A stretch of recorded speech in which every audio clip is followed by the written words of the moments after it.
Nselmilkom, u nistidinkom għal programm ieħor wow. Il-ġimgħa li għaddiet kellna programm li kien b'saħħtu ħafna, xtajna ħafna affarijiet li jistgħu jgħinuna bħala nies, bħala bnedmin. Illum imma se niċċelebraw bil-kbir l-International Women's Day. Għaw fil-programm aħna tnejn nisa u flimkien ma' Beverly jien Joseph Ċappara insellmilkom għal din l-edizzjoni speċjali biex narfu għaliex niċċelebraw dal-Women's Day. U llum se neħdu lil kulħadd fi vjaġġ qasir biex narfu il-potenzjal inkredibbli li għandna aħna n-nisa kull waħda minnkom. Hello, Beverly, how are you? I'm good, how are you? Good, yes, I'm very well, thank you. So I am saying that, yes, today we are holding this special event for International Women's Day. And I think, you know, because sometimes people, Bev, say, why do you have to celebrate it once? You know, we're doing all this work every day. But how do you feel about having this formal recognition at least once a year? You know, like we have Mother's Day, Father's Day, and all of that. And we have this International Women's Day. Why do you feel that we need to actually celebrate this? I think, you know, like many things, people get on with life. We race through life, don't we, very quickly. And we don't really take time out to think. You know, to think about what is there to be appreciated. We should be appreciating grandparents, women, children, you know, on every day of the year. We shouldn't really need a day to focus on it. But the fact of the matter is, we've got to be brought back to the present, you know, and so it's a great thing. I mean, women deserve to be appreciated. Yeah, we say the least, Beth, to say the least. We are, you know, the people that bring new life into the planet. You know, we are the people that raise those children, that look after those children in the most, you know, main cases. And I think it is good to be able to appreciate women at least once a year. We should be doing it every day. Yes, you know? yes, really. So, mela jina staqsejt il-Beverly tila mela nafu li id-dinja kollha qed tiċċelebra l-International Women's Day.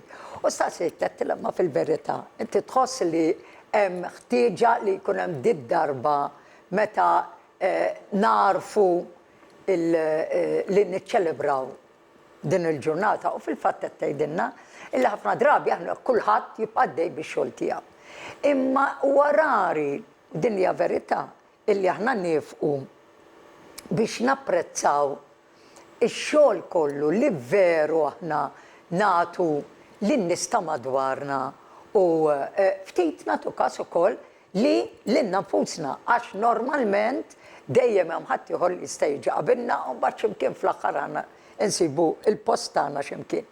U fil-fatt kif qalet Beverly, il-fatt illi il-mara hija il-persuna li tagħti l-ħajja lid-dinja. Jekk ma tkunx il-mara, l-ebda tarbija minn se titwieled. Jiġifieri tgħidli allura r-raġel ma jsux le, għax ir-raġel tgħid isem ukoll. Imma il-ħajja toħroġ titwieled mill-om. So, din xi ħaġa illi tant noħduha for granted, li laqqas biss insemmuha, mentre fil-verità, il-verità hija din. Illi ma jkunx hawn ħajja fid-dinja jekk m'hawnx il-mara. There will be no life on earth if there wasn't any woman around. That's for sure. So, I mean, din hija xi ħaġa illi importanti illi nifhmha għax aħna mhux biss inweldu tfal, apparti d-9 xhur illi nagħmlu illi rridu xorta nibqgħu dejjem bħajjitna, rridu taf kif ngħaddu mill-proċess ta' hormonal imbalance, law dardir, mhux dardir, imma dawk aħna kollox nieħdu for granted. U hija pregnant u bħal dik u bħal dik u bħal l-oħra. Imma l-verità hija li huwa proċess pjuttost b'saħħtu li bniedem ikollu iġib it-tfal fid-dinja. U allura jekk aħna narfu mqardi, nifmu wkoll din l-idea ta' fertilità kemm mbagħad tkabbar dinja li hi. 'Cause we're actually talking about the power of fertility, as you very well know. You know, you're in Gozo, so definitely you know about the power of woman was always felt here in Malta, because we have even, you know, the goddess of the mother of fertility and everything. Divine feminine. You know, yeah, and the thing is that, I mean, I was a little joking, but really and truly it's true, that unless the woman is there, you know, to help out with fertility and with bringing children over, there would be no world at all. I think, you know, everything goes in phases, doesn't it? Even the seasons go in phases. And if we look back through our entire history of the human race, there have been times, you know, that's Cleopatra, for example. Oh, yes. You know, and, you know, even if we go back as far as Scotland, you know, and who founded Scotland and the Celtic Highlands, this was a woman. You know, Greek mythology goes there.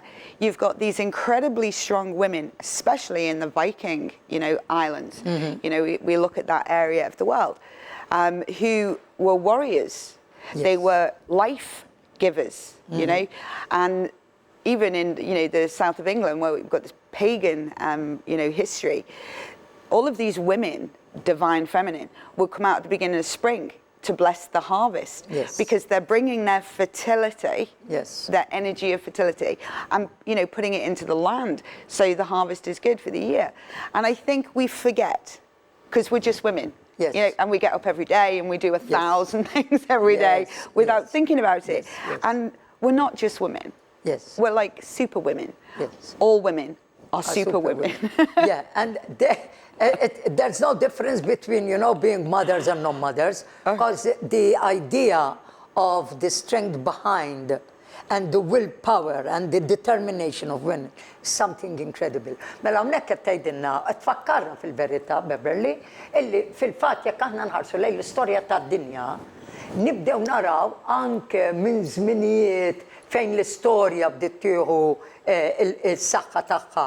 Aħna għandna l-prestorja, ġifieri meta l-istorja tad-dinja ma kienx tinkiteb, u għandna l-istorja meta il-history meta bdiet tinkiteb u nafu bihom.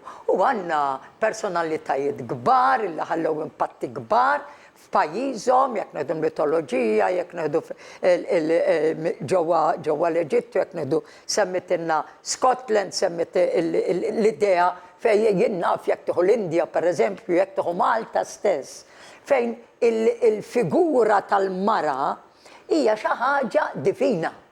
Inħarsu leha bħala xi ħaġa divina, u nħarsu leha mhux biss għax iġġib it-tfal, imma għaliex dak li tirrappreżenta l-mara huwa xi ħaġa illi huwa b'saħħtu ħafna. Il-mara hija l-persuna li hija kolonna kbira għaliex? Għaliex mhux biss taħdem, taħdem il-ħin kollu. Il-mara li qiegħda d-dar taħdem il-ħin kollu. Titħallas għax-xogħol li tagħmel le. Il-mara illi toħroġ taħdem, mhux qed ngħid li għandha tfal, qed taħdem u mhijiex imħallsa bħal ħadd ieħor. Il-mara illi għandha il-familja u toħroġ taħdem, ħafna drabi sfortunatament għadna dejjem minna anke Malta tirranġa ħafna, imma għadna dejjem minna. Il-mara tmur taħdem ma tiġi lura, ir-raġel jaħdem u jiġi lura u jkun għajjim miskinu, imma l-mara le. Il-mara mistennija li tibqa' taħdem, li tibqa' dejja, li tissajjar, titnaddaf, li tagħmel xirja. Illum iż-żgħażagħ għall-grazzja t'Alla nittama li qed jarfuha iżjed u dawk in-nies li qegħdin jaħdmu dil-ħaġa trid tiġi diskussa immedjata qabel jibdew jaħdmu.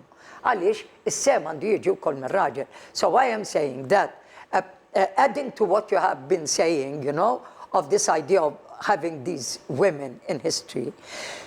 But really and truly, Bev, you know, I was addressing these people who are, let's say, people who don't have a family, you know. But you always find that these are the women who are really the stronger, the bone, the backbone of, you know, even if they're at home and taking care of their parents and, or you know, supporting others. I mean, they are the backbone of every family, you know. And apart from that, I mentioned as well the fact that people who are at home, you know, they do all that work. Do they get paid? No. I remember when I had my first child. I've had 3 children. And when I had my first child, I was 19, 20. And it was the first time I'd been off work. And I stayed off work till she was 2. Yes. And that's the longest period of time I have never gone out to work. And it is the hardest 2 years I have ever worked in my life. And I'm 50 and I work very hard. And I was doing 18-hour days, 7 days a week, from being a mother, a cook, a cleaner, a nurse, looking after my parents, doing the mail run, doing the bank run, you know, doing admin, even a travel agent. You know, I had to do all of these things, multitask. It very much felt like I had sticks with plates and I was spinning. Juggling all the time. And you're so exhausted at the end of the day. You hit the bed, you're unconscious. Yes. Then you're awake again, screaming children, you know, needing to be fed, washed, looked after. And I think going back to work for me was a break. Because there's no way that was sustainable. Funnily enough, yes, it's true. I can relate a lot Underpaid, to that. overworked. Yes, yes, yes. Hawnhekk fil-verità u ħafna minnkom issa jistgħu jirrelataw ħafna ma' dal qed tgħidilna Beverly. Ħafna minna illi kellna tfal. Qed tgħidilna fil-każ tagħha partikolari kellha l-ewwel tarbija meta kellha 19-20 sena li kienet żgħira ħafna. U kellha tieqaf għal sentejn mix-xogħol. Ġifieri din kienet taħdem qabel u bdiet taħdem komplet taħdem wara. Imma meta inti qiegħda d-dar għal xi raġuni taf kif mhux biss trid tkun lon toħoseb it-trabi tisqihom, tnaddafhom, trid toħseb id-dar, toħoseb l-accounts, trid tmur tagħmel ix-xiri, kollox hu mistenni, trid toħoseb il-ġenituri tagħha, trid tlaħħaq ma' ħaġa oħra, kollox hu mistenni minn din il-mara. Għalli ir-raġel qed jaħdem. U l-mara x'qed tagħmel? Il-mara qiegħda għandha l-ħin tagħha tqasmu kif trid hi. Imma l-ħin tagħha 24 siegħa allura. U din hija r-realtà u naħseb din li għandna niċċelebraw mhux kemm aħna nies illi kapaċi nlaħqu ma' dan kollu, imma kif aħna maħniex iżjed speċjali mill-irġiel, imma kif aħna nlaħqu ma' iktar affarijiet milli nlaħqu l-irġiel. So I'm saying, you know, we are not boasting that we are better than men, but we do have to recognize that we are capable of doing many more things that a male can actually do. And I think this really needs to be recognized. U ta' hekk għalhekk aħna illum qed niċċelebraw qed niċċelebraw dil-International Women's Day. Yeah, I mean, you know, insomma kien anyway. There are differences between men and women. You know, we can't 100% always generalize, but there are. No. Women have a stronger immune system. Female babies are born immunologically stronger than male babies. These things are fact. But I think women, I don't know if it's in our DNA, we seem to be able to multitask easier than, you know, a man would be able to do. It's true. I think, you know, we can see that with our eyes. If you know, I remember as a child, my mum would give my dad one thing at a time to do, and she'd give me 6. I was a child. Yeah. And I would complain, he said, what is going on? And she went, he won't be able to do more than one. He'd get confused. When he's done it, he'll come back and I'll give him the next one. Yeah. Do you know what? But as a child, I can get a list of 6. Yes. Because I'm a It's very female. nice. Yes, it's true. But really and truly, it's all called, also the psychology of male and female. U qed tispjega hawnhekk Beverly kif dal-argument li qed ngħid jien li il-mara veru kapaċi tagħmel ħafna affarijiet, multitasking ngħidulu, tagħmel ħafna affarijiet f'ħin wieħed. Per eżempju, jiena tajba ħafna l-multitasking, jien nista' nkun qed inkellmek, nkun qed nagħmel sinjali ta' ma' ġenbi, waqt li qed inkellmek qed niftakar li rrid tagħmel xi ħaġa u nniżżel nota, nkun qed insajjar, m'għandi problema ta' xejn. Imma mhux kulħadd hekk. U partikolarment in-nisa huma ħafna ħjar għal dal-multitasking għax qishom hekk huma magħmulin mill-irġiel. U qed issemmi kif meta kienet iżgħar, omma l-missiera kienet tgħidlu biex jagħmel affarijiet. U ġett jispiċċa wieħed, bad tgħidlu jagħmel xi ħaġa oħra. Jispiċċa, mentri lilha bħala tifla ta' 6 snin kienet ittieqa 6-7 minn affarijiet daqqa x'tagħmel u hi kienet tikkomplina x'kienet tgħidla ġifieri. Il-missieri ikbar minn ittieħu ġett wieħed x'jagħmel sakemm jispiċċa mbagħad u li tillu konna f'daqqa. Il-verità, I always love to quote the book Men Come From Mars and Women Come From Venus. That's a really excellent book, it's really funny, it's sweet and it's very factual. Jekk ikolkom ċans jiġi f'idejkom dal-ktieb Men Come From Mars and Women Come From Venus, aqrawh għax ħelu ħafna titħaq intu taqrah, imma fl-istess ħin tara r-realtà ta' differenza psikoloġika bejn in-nisa u bejn l-irġiel. Ġifieri hemmhekk ukoll irridu ngħidu illi maħna naqsu l-ebda valur mix-xogħol li jagħmel ir-raġel, ħankunu qed ngħidu kollox. Imma donnu għal xi raġuni stramba ix-xogħol li jagħmel ir-raġel dejjem jiġi rikonoxxut fil-waqt illi x-xogħol li tagħmel il-mara jittieħed for granted. I think this is the major issue actually, you know, that whatever a man does is highly recognized. Whatever, and it's not whatever a woman does, all the work that a woman does over and above what is expected out of a man, that is taken for granted. It is. Now, is that fair? No. It's funny you talking about the book, Men Are From Mars, Women Are From Venus. In September 2019, I went to the Health Summit, Optimization Health Summit in Olympia in London. And the author of this book was one of the key speakers. Yes, I met him as well. And, incredible person. It was astounding to watch him, you know, and he was talking exactly what you just said, you know, how do men get such acclaim, you know, because they go and weed the garden, and it's like, you know, give them an award, and, you know, he was trying to explain to men in the audience about, you know, all the things women do, but then he turned it round and he was explaining to women, you know, you understand that a man needs a man cave. Yes. Because they have to go and be away from you for a while to be the best self. And it was great, because I think anyone that's not read that book has to go out and read that book. Yes, Ellen Peels, isn't it? The name is Ellen Peels. Yeah. Imma veru huwa ktieb illi jekk taqrawh u eċċezzjonali biex tkunu tistgħu tifmu, jien nirrakkomanda ħafna. Men come from Mars and women come from Venus. Ma ħelwa ħafna kif u l-koll itik perspettiva differenti. Kemm ta' kif tħares lejn innifsek u kif ukoll ta' kif tħares lejn il-persuna ħafna drabi jekk għandek relazzjoni ma' raġel u inti tibda irrid ngħidlu sitt darbiet. Inkun qed tagħmlu diġà is-sot.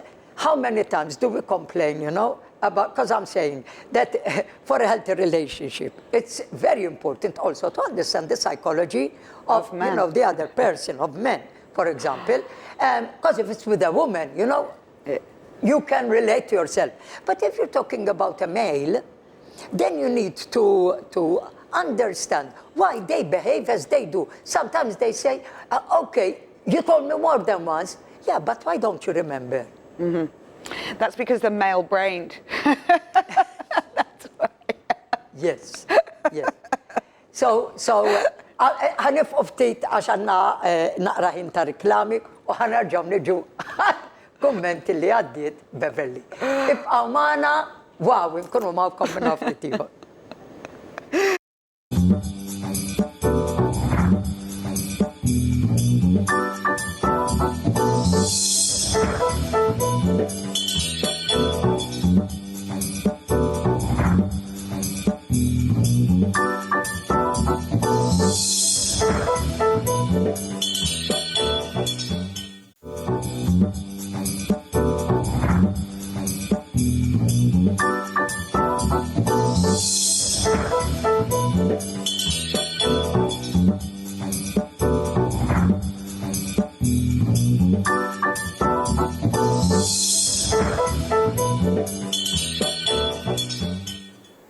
So, għadin nitkellmu fuq kif il-bniedem, illum hija International Women's Day għal dawk li għadhom kif ingħaqdu magħna.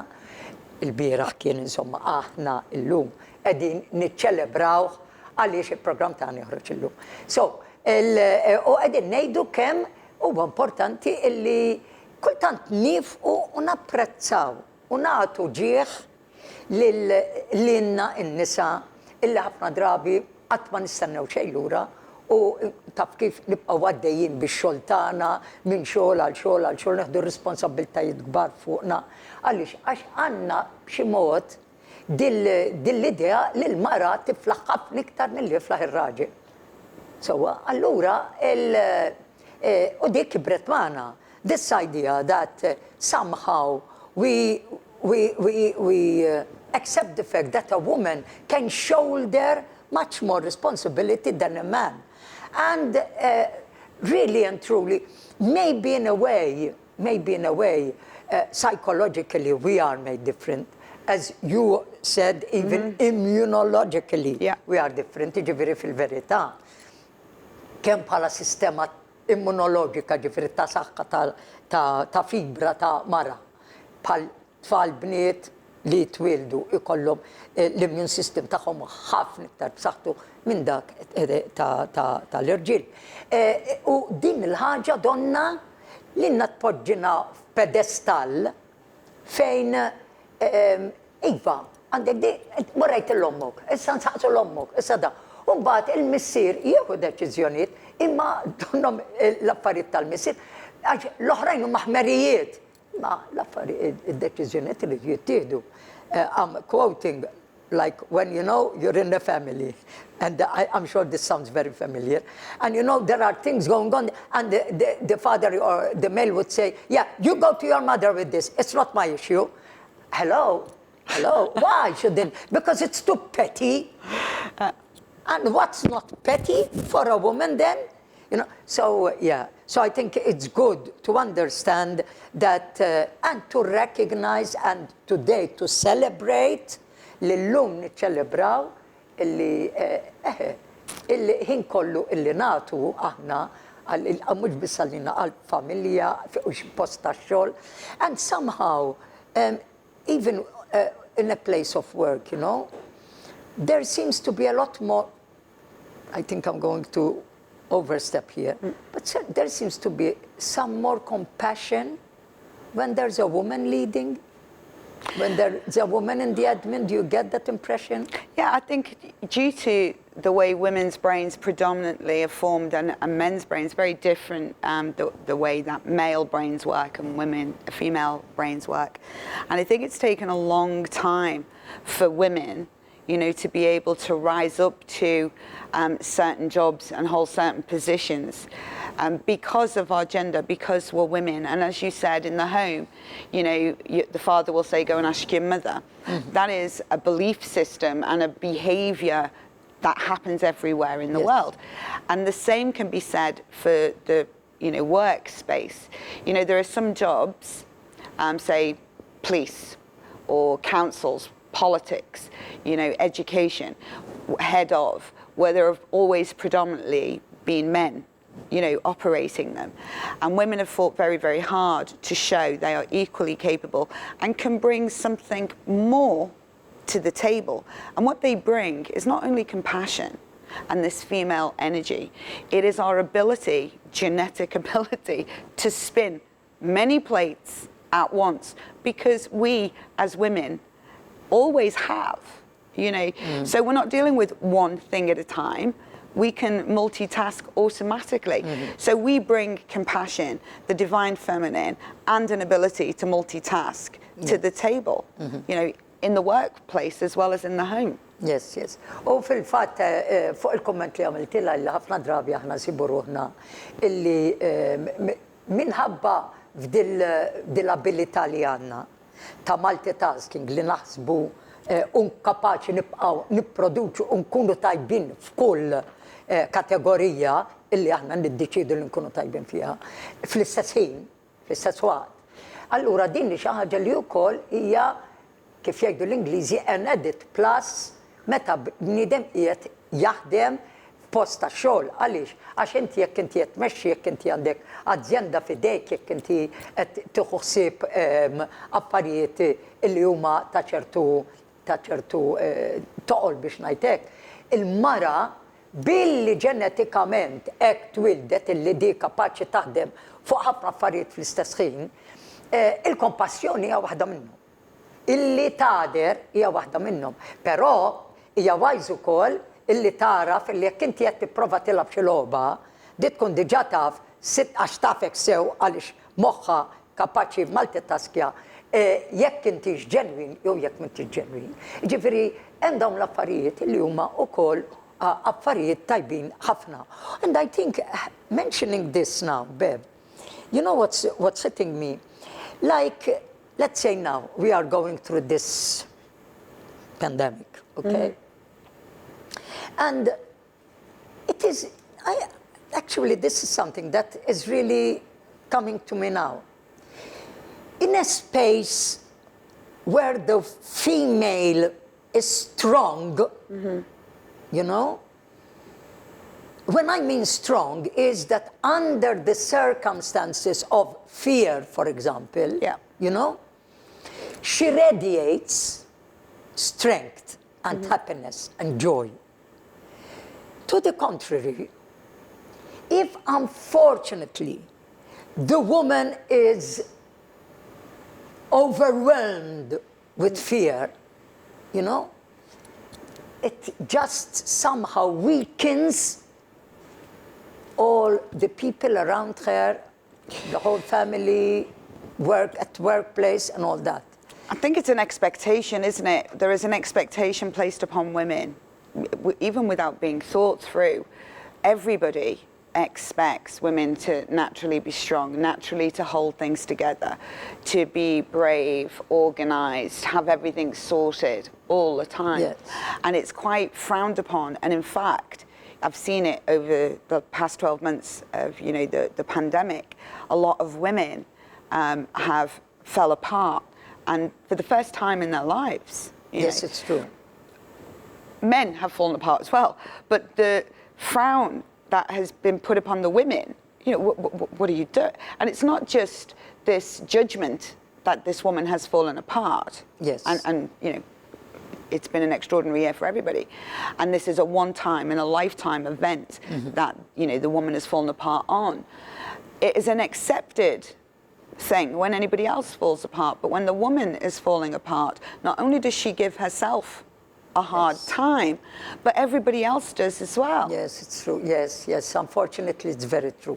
Hawnhekk qed tgħidilna Beverly kemm sfortunatament f'dil pandemija qisu il-mara mistennija li tibqa' dejjem b'saħħitha, mentri dil-pandemija laqtet lin-nisa daqskemm laqtet lill-irġiel. Għandek l-irġieli li jagħmlu li ħadu għadi kbira li affettwatom b'mod kbir, imma għandek ukoll nisa.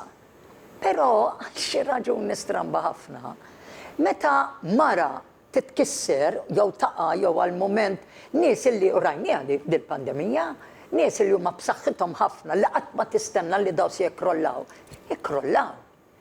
Imma donna nsibuhom diffiċli biex intuhom ċans li jirpiljaw minna għax isna ma naċċettawiex. U il-biża hija waħda mill-affarijiet li affettwatna il-koll nisa rġiel tfal kollha affettwatna u il-repercussions tagħha għadhom ġejjin.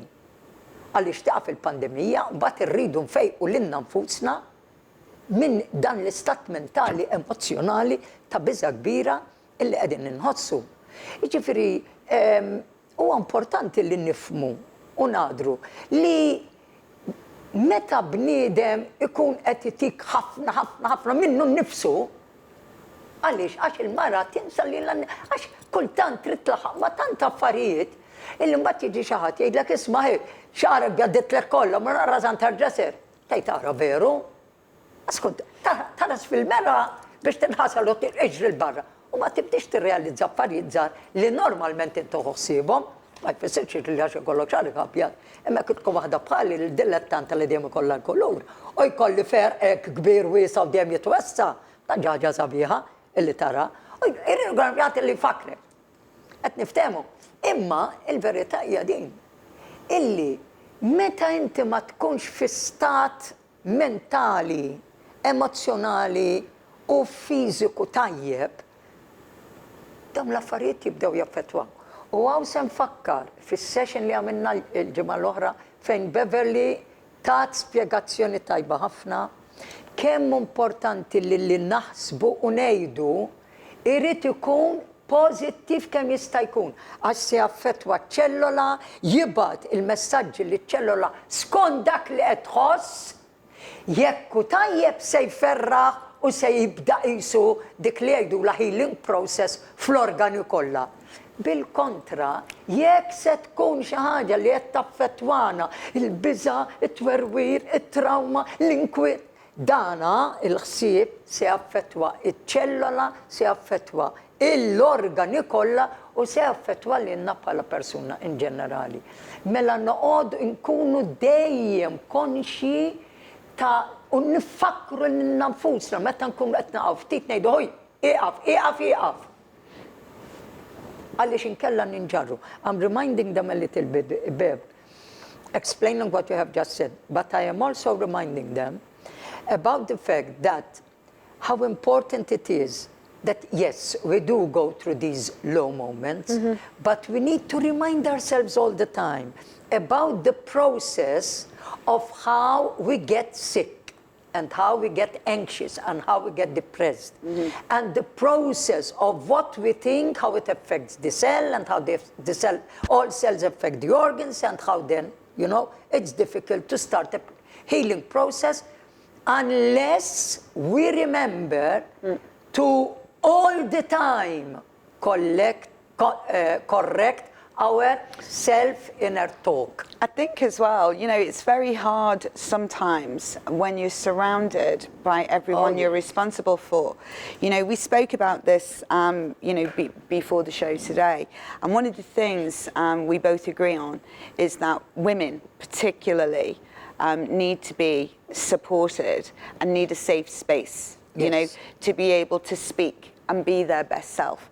And one of the things I think is a great idea is that you and I facilitate this week a Zoom for women, you know, women in Malta, who can come into that safe space, right, speak to you and I about whatever it is they want to speak to without judgment, you know, and we can hear all of their stories and we can hear all of the things they maybe struggle with this past year in a safe space, no judgment. Good. And we can embrace and appreciate the women, you know, that's a great of idea. Malta. Because I think that that would be a really good thing for some women to have a space, because we can't do it in our families because we're holding everybody up. Yes. We can't do it in a workplace, all right, because we've got to be seen to be strong. Yes. All right. So where, pray tell, where can we do you that? need a platform and not for be that. judged. Yes. So whilst I'm translating, you need now to think, because this is a lovely idea, when would be the best day and time to do the Zoom meeting? So, għawnek għattejt Beverly, illi, aħna dejjem nipruvaw f'kull program natukom xaħġa biex naqsmu. Għax fil-ħajja nistax tuħu biz dejjem ċittati. Tati u tiħu. U għanda dell-idea tajba, li naħseb hija idea brillanti, fejn qed illi qed toffri illi tsir Zoom meeting għal dawk minnkom li għandhom internet, sowa, isir Zoom meeting u tlabta ta' issa toqgħod taħseb ħatara kif l-aħjar nagħmlu għadi u fejn. Fejn inkunu nistgħu niltaqgħu aħna n-nisa kollha għax aħna n-nisa dejjem għandna dejjem jistennew minn għandna li rridu nkunu b'saħħitna, li rridu nibqgħu għaddejjin u għandna bżonn pjattaforma, għandna bżonn spazju illi qed toffri li jkun fuq dan iż-Zoom meeting. Fejn inkunu nistgħu nesprimu ruħna, nitkellmu u bejnietna wkoll noffru forsi naqra soluzzjonijiet mill-esperjenzi tagħna stess. U din naħseb li hija idea tajba ħafna. Min minnkom m'għandux dan iż-Zoom se jgħid allora ma din se tkun over and above dak kollu li qed nagħtu illum fil-programm. So, now I'm coming back to you. Mela, issa, mela din l-idea li this idea is really, really a good idea, you know, because yes, true, Bev. You know, when you have a platform where you can actually voice out something that you can't possibly express at home, and now I will give an example of this after you give us the, or shall I say it now, and then you remember about the detail. You know, Bev, no, because something that right now, right, so people are getting vaccinated and they are being asked whether they want to get the vaccination, and many people are in fear. Yeah. You know, right. So, obviously, why are they in fear? Because we have been told that, you know, people who suffer from allergies, people have, they need to be very careful. Now, so, many people are feeling very unsafe. At the same time, many people are feeling quite pressurized.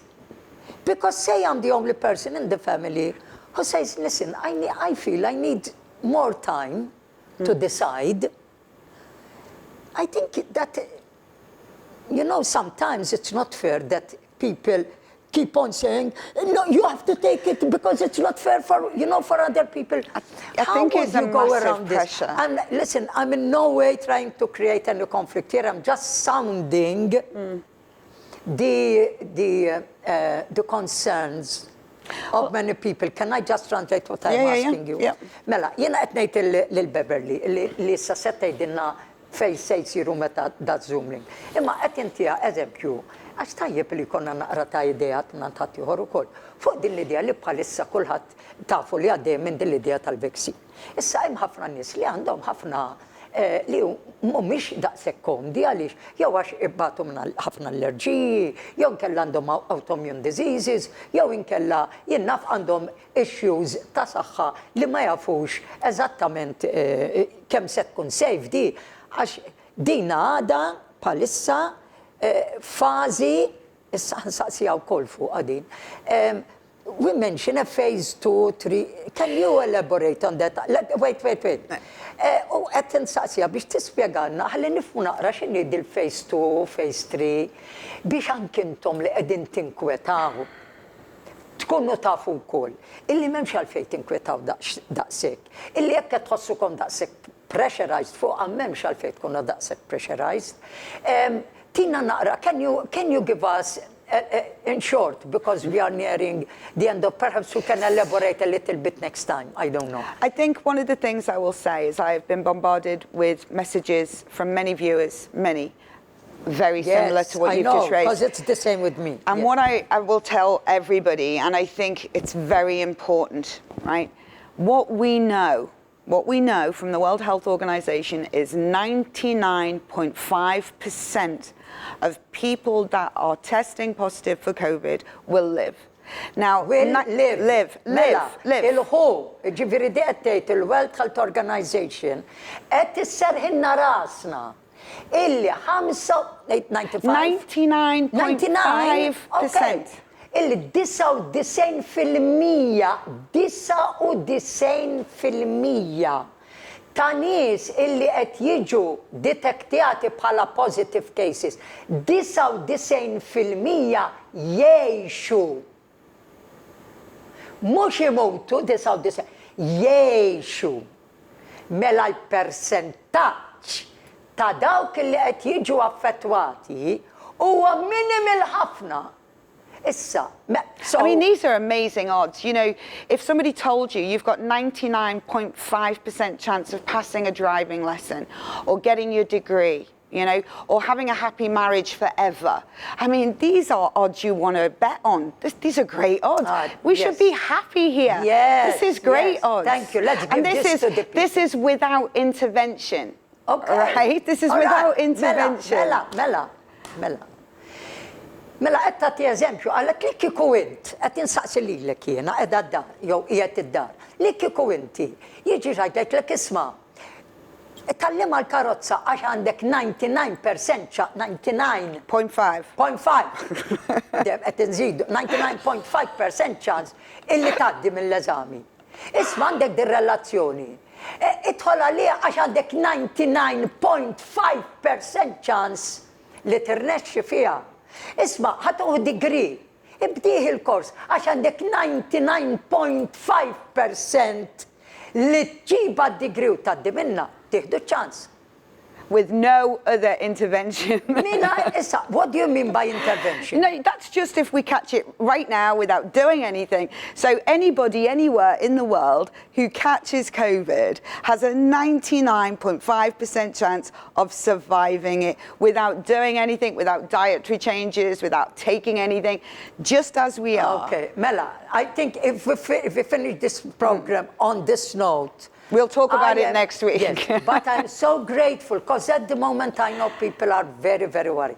So, Ser Horasco, li anke jekk minajre la nagħmlu dieti, la neħdu vitamini, la ħaġa la oħra, la neħdu affarijiet oħra biex inserħu. Jiena normali, fil-ħajja normali tiegħi. Jekk jiena se nkun detected bil-COVID, 99.5%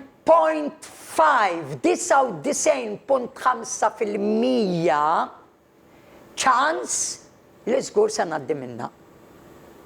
Mela, guys, dal-ħu qed-tajda il-World Health Organization. U dawn rridu ngħiduhom biex intom mhux filgħodu tisimgħu in-numri u taħsbu li dawn se jmutu. Le! Meta wieħed jagħmel il-persentaġġ li hija verità ta' dawk li vera jmutu biċ-ċirkustanza, il-persentaġġ jiġi 0.005 xi ħaġa jew 0.003.